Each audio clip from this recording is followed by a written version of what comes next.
Hi friends, welcome to my Sunday special রেসিপিতে। আজকে special dish বানাচ্ছি। আজকে বাজার থেকে দই আর কাতলা নিয়ে হাজির বাবা। বানাতে হবে দই কাতলার রেসিপি। চলো শুরু করে দিই।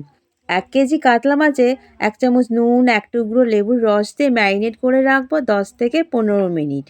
দই কাতলা বানানোর জন্য লাগবে বড় সাইজের 4টে পেঁয়াজ, গোটা 2টো রসুন, 1 টুকরো আদা, স্বাদ অনুযায়ী কাঁচা লঙ্কা এখানে 12 পিস নিলাম। এগুলো সব শিলে বেটে নেব।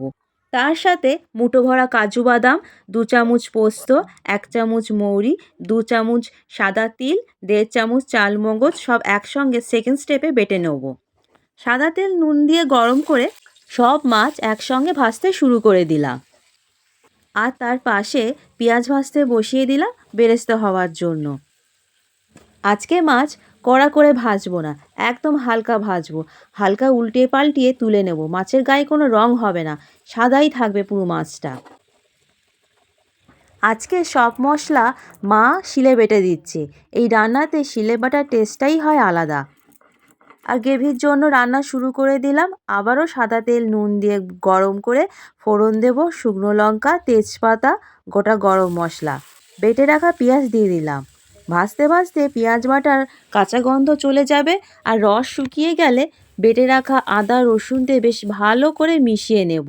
তারপর কাঁচা লঙ্কা বাটা দিয়ে কষতে কষতে হালকা করে মশলা ধোয়া জল দিয়ে কষিয়ে নেব।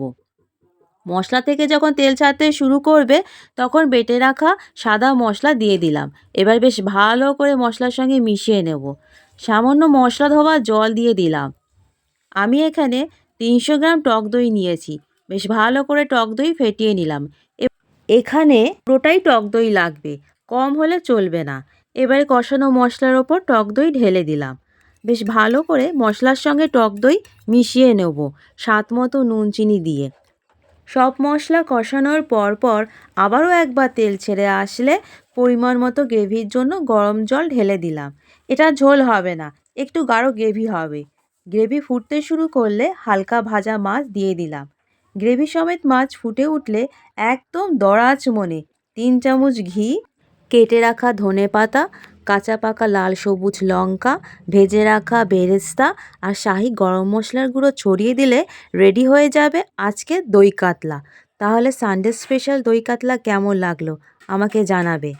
লাইক অ্যান্ড সাবস্ক্রাইব করবে, অবশ্যই তার সঙ্গে শেয়ার করবে। সুস্থ থেকেও ভালো থেকো। Bye bye.